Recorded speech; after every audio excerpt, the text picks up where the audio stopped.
여러분 안녕하세요. 핫설입니다. 구독과 좋아요 진심으로 감사드리고 속도가 느려 답답하신 분들은 이번 사연은 그냥 들으세요. 빠르면 안 돼. 무서운 사연이거든.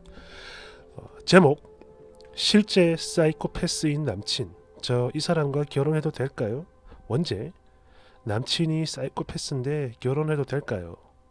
제목 그대로입니다. 5년 동안 사귄 제 남친이 사이코패스예요. 저도 몰랐다가 이번에 알게 된 사실입니다. 그러니까 이게 뭐 나쁜 양아치나 쓰레기들 그런 남자들에게 쓰는 비유 이런 의미가 아니고요. 또 인터넷에 널리고 흔해 빠진 그거 뭐 사이코패스 테스트하는 거 그런 걸로 테스트하고 단정 짓는 것도 아니고 진짜 문자 그대로 실제 사이코패스입니다. 어렸을 때부터 특이한 모습을 보였다고 해요. 그래서 남친의 어머님이 진짜 수시로 병원에 데리고 들락날락 그렇게 여러 번의 상담과 정밀 테스트를 받은 결과 공감 능력에 문제가 있다. 사이코패스 이 진단을 받게 됐고 이날 이후 남친의 가족들 전체가 아들 하나만 바라보고 훈련을 시켰다고 합니다. 그러니까 잠시 이 부분에 대해 설명을 좀 하자면 예를 들어서 어떤 행위에 대해 이거는 나쁜 짓이니까 절대로 해서는 안 돼. 상처받아. 아파. 이런 설명은 아무 의미가 없고 소용도 없었다고 합니다. 그저 이런 행위를 하게 되면 네가 벌을 받는다. 이건 불법이기 때문에 해서는 안 된다. 감옥에 들어간다. 경찰한테 잡혀간다. 등등등. 하나부터 열까지 하나하나 모든 걸 그냥 다 가르쳐줘야 돼요.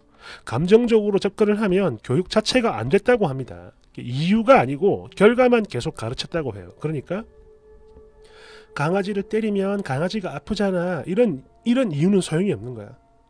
그냥 강아지를 때리면 강아지가 죽게 되고 그러면 니는 강아지 주인한테 맞아 죽는다. 이렇게 결과만 알려줘야 되는 겁니다. 그리고 저는 이런 남친이랑 5년을 만났고 이제 저희 둘 다 나이도 있고 하니 당연히 결혼도 해야지라는 생각을 하고 있었어요. 비록 경제적인 사정이 여유로운 편은 아니라 저희는 뭐 애초부터 결혼을 염두에 두고 사귀고 만났던 사이라 취직을 하자마자 저는 돈부터 열심히 모았고요. 이건 남친도 마찬가지입니다. 그리고 능력도 집안 수준도 비슷비슷하고 또 워낙에 사랑하는 사람이니까 그냥 그렇게 해야지 이런 생각을 하고 살았었어요. 그런데 이 사람에 대한 그 얘기를 듣고 난 후 지금에 와서 곰곰이 생각을 해보니 그런 게 있더군요. 사람이 때로 너무 냉정한 느낌들 이런 것들이 간혹 아주 간혹 느껴지긴 했는데 그래도 저는 저한테만큼은 너무 잘해주니까 저는 오히려 그게 더 매력적으로 다가왔고 그러니까 다른 여자들한테는 칼처럼 냉정했어요.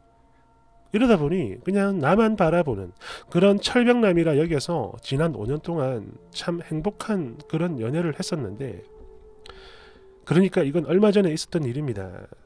본격적으로 결혼 얘기가 오가면서 이제 하루는 제가 예비시댁에 놀러를 갔는데요.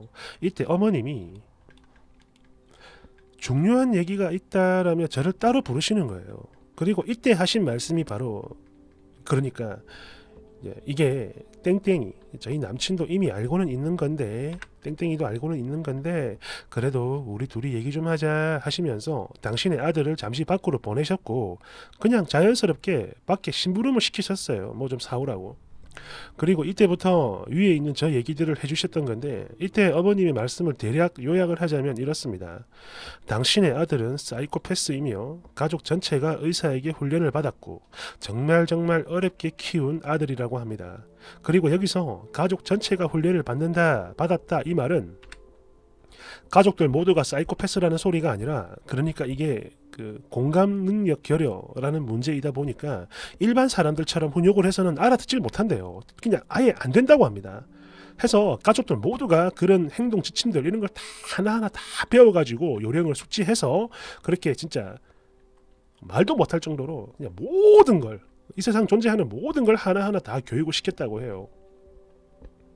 이유가 아니라 그냥 하나하나 결론만. 아무튼 이제는 예전처럼 손이 많이 가지도 않고 본인도 본인 스스로에게 뭔가 나는 다른 사람과 다르구나, 문제가 있구나라는 걸 정확히 인지하고 있으며 사회생활도 이젠 잘하고 있으니까 뭐 그냥 그러려니 하면서 지내곤 있었지만 그래도 너와 결혼을 하는 건 또 다른 문제라 본다. 그러니 숨김없이 알리는 거고 너도 한번 잘 생각해봐라. 이러시는데 이게 진짜 뭔가 싶어요. 그리고 저는 그랬어요. 지금까지 뭐 사이코패스 이런 거는 뭐 미친 범죄자, 연쇄 살인마 이런 것만 있는 줄 알았는데 그게 전부는 아니었나 봅니다. 이번에 처음 알았어요. 이런 거를. 그리고 저희 남친 저한테만큼은 진짜 엄청 다정하고 또 너무 잘해주거든요. 5년 동안 사귀면서 싸운 적도 없고 물론 서로 잘못한 부분에 대해서는 짚고 넘어갔지만 단 한 번도 언성을 높이거나 화를 냈던 적은 없었어요. 거기다가 폭력? 이건 뭐 상상도 할 수 없는 사람이고요. 절대 저한테 손찌검하거나 그러진 않았습니다. 오히려 제가 먼저 막 감정적으로 막 여기저기 휘둘려 가지고 스트레스 받아 힘들어하면 그런 제 옆에서 저 진정시켜주고 위로는 물론 조언도 해주고 그랬던 사람인데, 그런데 가끔씩 이상한 점도 있긴 있었어요. 그러니까 이게 설명하긴 좀 어려운데 남들 앞에선 저 말고 남들 앞에선 뭔가 무뚝뚝하고 너무 차가워서 가끔 제 친구들을 만나거나 할 때 이때 굉장히 어색합니다. 그래서 제가 낯을 가려서 그래 이런 말을 했었는데 지금 와서 보니까 이 말을 입에 달고 살았네요. 정말 많이 했어요 제가. 그러고 보면 또 그래요. 저도 지금에서야 드는 생각인데 저 빼고 제 친구들이나 남친의 지인들이나 또 친구들은 제 남친에 대해 알게 모르게 어떤 이질감 같은 걸 느끼고 있었는지도 모르겠습니다. 그런 기분이 드네요. 곰곰이 생각을 해보니까. 그때 몰랐던 건데, 근데 이게 아무리 그렇다 해도 이 사람은 내가 정말 사랑하는 사람인데 이런 고민을 제 주변에 막 털어놨다가는 괜히 남들한테 이상한 사람으로 알려질 것 같고, 또 그렇다고 이걸 저희 부모님에게 말씀드리면 당연히 어떤 뭐 나쁜 편견 같은 걸 가지실 게 뻔하니까 이런 상황에서 제가 할 수 있는 거라고는 그냥 저 혼자 머리 싸매고 걱정하는 수밖에 없는데요. 정말 진짜 어쩌면 좋을지 너무 막막합니다. 그리고 저희 남친이 비록 그러니까 그 사이코패스긴 해도 말이에요. 지난 5년 동안 저랑 잘 지냈다. 이거는 적어도 그 사람 기준에선 나름 제가 괜찮은 사람이고 또 본인도 결혼을 당연히 생각을 하고 있으니까 그래서 잘해준 게 맞는 거겠죠. 그리고 이런 제 생각이 맞다면 이 또한 적어도 그래요. 그 사람 기준에선 사랑이 맞는 거다라고 보는데, 그런데요. 이런 생각과 믿음이 생기다가도 계속 걱정이 되는 건, 그러니까 보통 사람들도 어려운 게 결혼 생활이라고 하잖아요. 그런데 혹여나 갑자기 돌변하지는 않을까 이런 걱정도 되고, 또 이래저래 알아보니까 이게 진짜인지는 모르겠는데 이게 뭐 유전이 될 수도 있다라고 하네요. 나중에 우리 아이도 똑같은 증상을 보인다면 너무 막막합니다. 제가 어쩌면 좋을까요? 야, 이건 진짜 고민되겠다, 그죠? 댓글 1번. 저라면 여기에 물어볼 게 아니라 전날 그 남친을 진료 담당했었던 담당 의사를 찾아가서 보다 자세한 이야기를 들어보고 결정할 것 같아요. 사랑이고 뭐고 내 남은 인생이 걸린 문제인데 감정적으로 결정할 일은 절대 아니라고 봅니다. 지금 쓰니의 마음 상태가 제 느낌엔 그래요. 바람둥이였던 어떤 남자가 있고 그 남자가 나를 만난 이후 바람을 안 피고 완전 딴 사람이 되었다 라고 믿는 그런 상태로 보입니다. 남한텐 그래도 나한테는 절대 안 그래, 뭐 그런 믿음 말이죠. 부질없는. 2번. 아니 쓰니 바보예요? 지금 남친 엄마가 도망가라고 신호를 주는 거잖아.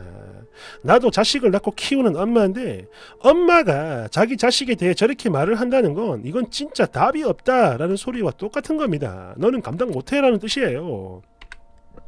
3번. 그거 전부 다 훈련으로 얻어진 효과입니다. 한마디로 말해서 연기하는 거죠. 이유도 모르고 그냥 그렇게 해야 하니까 하는 겁니다. 거기다가 남도 아닌 어머니가 그런 얘기를 했다. 이거는 다 그만한 이유가 있다고 생각을 해야죠. 4번. 쓰니의 남친은 그냥 쉽게 말해서 다른 종족이라고 보시면 될 겁니다. 본인의 감정을 마치 수학 문제를 풀듯 처리할 거고 말은 또 그렇게 해도 절대 공감은 못하죠. 그래도 정치나 경제 쪽으로 나가면 대성을 하겠네요. 사사로운 감정이 휘둘리진 않을 테니까. 뭐 이건 당연한 거고, 님이 남친을 사랑하는 한 관계가 괜찮을 거라고는 보지만 언젠가는 권태기가 올 텐데 그때 뭐가 어떻게 될지 뭐 예측이 됩니까? 나는 모르겠어요. 지금이야 주변 가족들이 다 붙어 있으니까 어느 정도 통제나 억제가 되는 거겠지만 분명 한계가 있을 거고, 그런데 이것도 단둘이 있다가 감당할 수 있겠냐고. 5번, 저 어머님은 당신의 아들을 정말 필사의 노력과 각오로 키우셨을 거예요. 그런데 그럼에도 불구하고 쓰니에게 한 번 더 생각을 해보라 라고 하는 건, 그러니까 제 생각엔 그렇습니다. 늘 함께하던 가족들은 그런 상황들을 알고 있으니까 언제든지 그에 대한 대응이 바로바로 가능한데, 결혼 후 배우자 그리고 나아가서 나중에 낳게 될 자녀와의 상호간의 대응, 이게 어려울 거라 판단해서 그런 말을 하는 게 아닐까요? 막말로 나중에 애 낳고 키우면서 이해와 공감 능력이 없는 남편 붙들고 어디 뭐 하소연이나 할 수 있겠습니까? 당신이 힘들면 그냥 당신만 힘든 거예요. 아무튼 나중에 이혼해도 되나요? 후회돼요. 이런 울면서 글 싸지르지 말고 적어도 다른 분들 말씀처럼 병원에 가서 의사 얘기를 좀 들어봐요. 사람들이 착각을 하고 있는 게, 사이코패스라고 하면 막 그런 미친 살인마 같은 거 있죠. 그런 것만 생각하면서 막 악랄하고 막 그런 못된 그런 것만 생각을 하는데, 이거는 사실 조금 잘못된 거죠. 사이코패스는 악랄한 게 아니고 말 그대로 감정, 이렇게 공감을 못하는 겁니다. 그러니까 그러면 감정이 없는 건가? 이런 생각들도 하시는데, 사이코패스도 다 감정이 있어요. 자기 감정이 슬프고 힘들고 아프고 좋고 다 있다고. 다만 다른 사람들의 감정을 이해를 못하는 것뿐이에요. 그러니까 유영철 아시죠? 유영철, 희대의 살인마 유영철. 옛날에 그 프로파일러였나? 아니면 기자였나? 아무튼 그 사람이 유영철한테 질문을 했던 게, 아내는 왜 안 죽였습니까? 였거든요. 아내. 다른 여자는 그렇게 죽이면서 마누라는 왜 안 죽였냐고. 그러니까 유영철이 뭐라고 했냐면, 죽이려고 했었대요. 한 번은 마누라 죽이려고 애하고 마누라가 있는 집으로 갔는데, 가서 보니까 사는 게 너무 불쌍한 거야. 그래서 못 죽이고 왔대요. 감정이 있는 거잖아. 너무 불쌍해서 못 죽였대, 마누라를. 그리고 공포를 느껴본 적 있냐 이걸 물었는데 딱 한 번 느껴봤대요. 그러니까 사람을 죽일 때도 안 무서웠고, 그 시체 처리할 때도 안 무서웠고, 죽은 여자들이 막 귀신이 되어가지고 눈앞에 막 이게 아른거리고 막 꿈에 나타나고 그렇게 했을 때도 전혀 안 무서웠는데, 딱 한 번. 언제 무서웠냐면, 그날 사람을 죽이고 이게 뒤처리를 하고 있는데, 그 조용한 공간에서 조용히 하고 있는데 갑자기 전화벨이 울리더랍니다. 자기 아들이었대요. 어린 아들이. 근데 전화를 받았는데, 모르겠어요. 유영철이 목소리가 떨린 건지 뭔지 모르겠는데, 애가 아빠 목소리가 왜 그래? 감기 걸렸어? 라고 물어보는데, 이때 처음으로 말로 표현이 안 될 정도로 무서웠다고 해요. 그러니까 자기가 하는 행동에 대해서 어떤 죄책감이나 이런 게 없었는데, 모르겠어, 아들 앞에서는 부끄러웠나? 아무튼 그때 처음으로 유일하게 무서웠다고 합니다. 그러니까 사이코패스들도 자기 감정은 있어요. 다른 사람 감정을 이해를 못한다 뿐이지. 오해하시면 안 됩니다. 그렇다고. 감사합니다.